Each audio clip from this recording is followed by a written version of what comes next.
Assalamualaikum warahmatullahi wabarakatuh. Saya Atika Fatwa yang akan mempresentasikan plasenta akreta. Nah, di sini pertama saya akan menjelaskan terkait definisi plasenta akreta.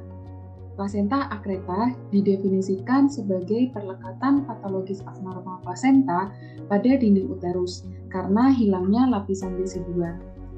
ECOG 2012, plasenta akreta adalah kondisi yang mengancam jiwa, di mana angka kematiannya berkisar 0,13% sampai 23%. Beberapa terminologi yang akan dijumpai saat melakukan telaah plasenta akreta yakni retained placenta atau retensi plasenta, yakni adanya perlekatan plasenta pada dinding uterus tetapi tidak ada invasi ke myometrium.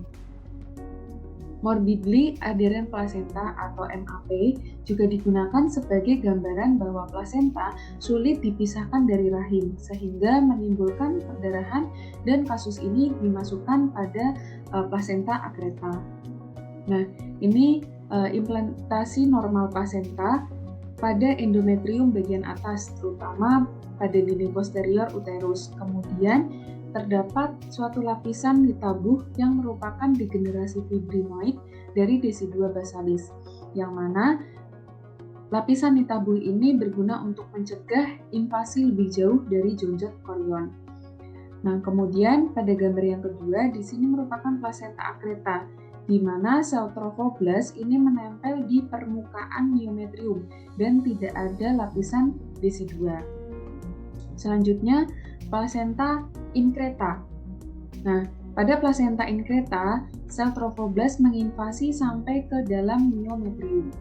Kemudian, yang terakhir yaitu plasenta perkreta, di mana sel trofoblast menginvasi sampai lapisan serosa uterus atau bahkan sampai ke organ di sampingnya, yaitu vesika urinaria. Selanjutnya, epidemiologi plasenta akreta. Nah, berdasarkan studi observasional pada tahun 1970 sampai 1980, di mana ini didapati satu kasus dari 2.510 kehamilan. Kemudian 1982 sampai tahun 2002, ini ditemukan satu kasus dari 533 persalinan. Nah, kemudian pada tahun 2016, satu dari 272. Kemudian di RSUD Dr. Sutomo sendiri pada tahun 2013 tercatat 200 kasus plasenta akreta spektrum. Kemudian plasenta akreta ini berkontribusi 39% dari seluruh kejadian hemorrhage postpartum atau perdarahan pasca persalinan. Nah, peningkatan kasus plasenta akreta ini linier dengan peningkatan tindakan seksio sesaria. Kemudian meningkatnya tingkat plasenta akreta selama 4 dekade terakhir kemungkinan karena perubahan faktor resiko, terutama peningkatan tingkat seksio sesaria. Nah, ini merupakan faktor resiko dari plasenta akreta. Faktor yang selalu ditemui yang pertama yaitu bekas operasi seksio sesaria. Kemudian yang kedua, tindakan reproduksi berbantu atau in vitro fertilization, dan yang terakhir yaitu plasenta previa. Kemudian faktor yang tidak selalu muncul, ibu usia lebih dari 35 tahun, riwayat kuretase, riwayat myomektomi, dan ibu perokok. Kemudian faktor yang dilaporkan dari laporan kasus tertentu, adanya riwayat plasenta akreta sebelumnya, adanya sinekia, riwayat ablasi endometrium, dan kelainan bawaan uterus. Nah, ini merupakan patogenesis plasenta akreta. Yang pertama, nih, adanya niche pra-kehamilan.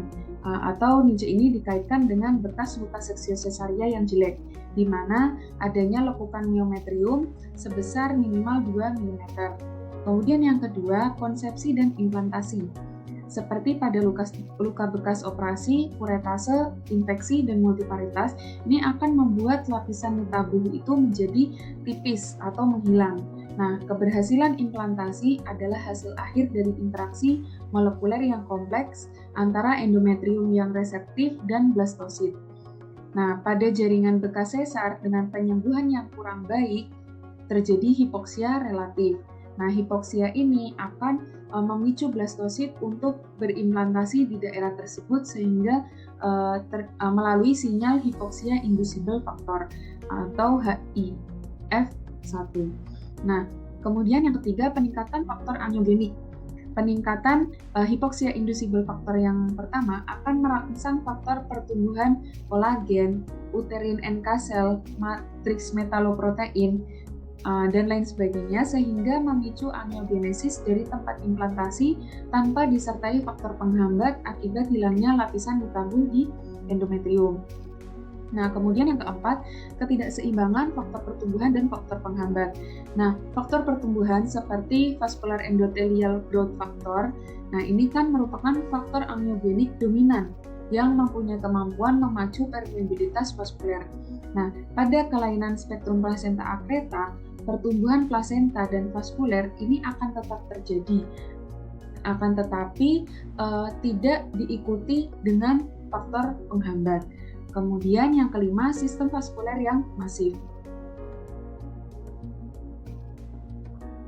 Selanjutnya, ini merupakan patofisiologi plasenta akreta, di mana adanya ketidakseimbangan antara proses desidualisasi dan invasi trofoblast. Ini menyebabkan adanya beberapa penyakit terkait dengan trofoblast. Bila invasi gagal ataupun dangkal,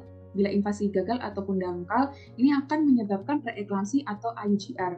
Tetapi bila invasi ini terlalu berlebihan, ini juga akan menyebabkan plasenta akreta atau kelainan letak plasenta, yaitu plasenta previa. Nah, ini untuk diagnosanya kita digunakan gambaran pemeriksaan ultrasonografi.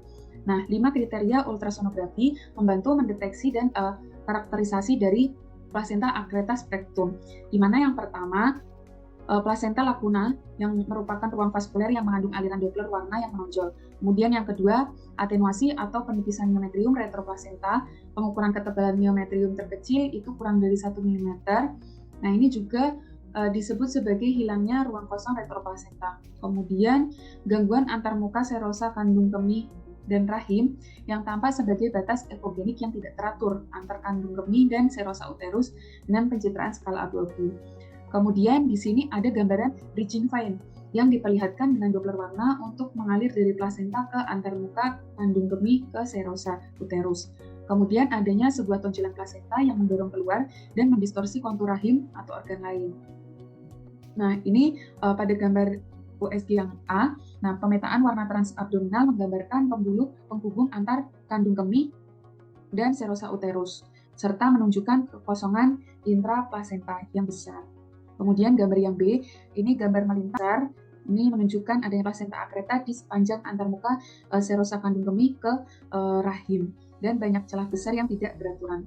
Setelah itu, pada gambar yang C, ini terjadi gangguan antarmuka kandung kemih dengan serosa uterus. Nah, kemudian ini klasifikasi Finberg-Williams dari plasenta lacuna ditunjukkan sebagai panah kuning padat. Pada grade 0 tanpa lakuna, kemudian kelas 1 dengan 1-3 ruang lakunar kecil, kemudian kelas 2 dengan 4-6 lakuna besar, kelas 3 dengan beberapa lebih dari 6 ruang lakunar berbentuk aneh.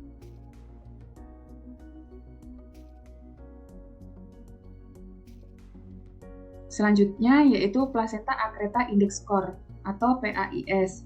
Nah, di sini dilihat berupa parameternya. Apabila kurang dari 2 seksio sesaria, maka skornya 0.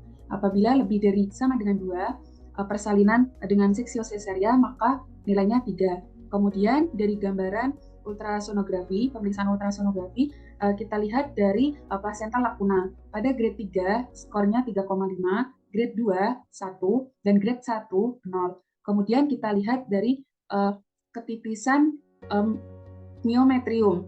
Apabila paling tipis atau paling kecil kurang dari sama dengan 1 mm, maka bernilai 1. Apabila kurang dari 1 dan lebih dari sama dengan 3 mm, maka bernilai 0,5. Apabila lebih dari 3 sampai kurang dari sama dengan 5 mm, maka skornya 0,25. Kemudian, apabila didapati adanya plasenta previa anterior, maka skornya 1. Kemudian, apabila didapati bridging vessel atau bridging vein. Nah, pada pemeriksaan color Doppler maka didapati skornya 0,5. Nah, next. Nah, selanjutnya ini setelah kita masukkan atau kita nilai terkait dengan parameter tadi, kemudian kita ambil skor. Misal jika kita dapati skor PAIS-nya itu 8, maka probabilitas untuk terjadinya suatu invasi plasenta akreta yaitu 96% dengan sensitivitasnya 17%, spesifitasnya 100%, kemudian positif predictive value-nya 100%, negatif predictive value-nya 71%. Nah, bagaimana mendeteksi dini plasenta akreta? Jadi kita lakukan screening faktor resiko plasenta akreta seperti bekas seksiosesaria sebelumnya atau riwayat operasi pada uterus seperti myomectomy ataupun kuretase. Kemudian lakukan pemeriksaan ultrasonografi pada trimester pertama. Apabila implantasi normal, maka ibu dianjurkan untuk melakukan kontrol seperti biasanya. Nah, apabila didapati kantong gestasi di dekat ostium uteri internum, maka rujuk diagnostik. Dan juga apabila kantong gestasi berada pada bekas seksiosesaria, maka lakukan rujuk diagnostik.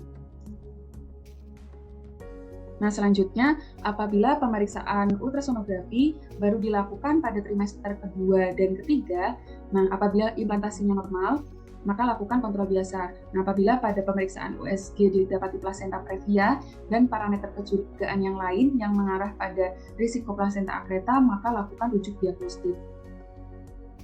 Nah, untuk manajemen plasenta akreta, nah dari fasilitas kesehatan tingkat pertama atau primer, plasenta adhesif total atau parsial dengan atau tanpa perdarahan, lakukan seksiosesaria di Rumah Sakit Non-Center Spektrum Plasenta Akreta. Kemudian apabila selama dilakukan seksiosesaria pada Rumah Sakit Non-Center Spektrum Plasenta Akreta didapati penonjolan dan hipervaskularisasi segmen bawah uterus pada riwayat seksiosesaria, maka dapat dilakukan dua cara. Yang pertama, lahirkan bayi terlebih dahulu, kemudian tinggalkan plasenta dan tutup. Atau setelah dilakukan pembukaan atau pembedahan dan ditemukan penonjolan dan hipervaskularisasi segmen bawah uterus, maka langsung tutup abdomen dan lakukan rujukan ke Center Spektrum Plasenta Akreta. Nah, apabila gagal evakuasi plasenta intraoperasi atau perdarahan aktif per vagina, berikan inform konsen kepada pasien untuk dilakukan histerektomi, kemudian pemberian transfusi masif, kemudian bila memungkinkan memanggil ahlinya. Nah, ini waktu pengakhiran kehamilan pada plasenta akreta spektrum.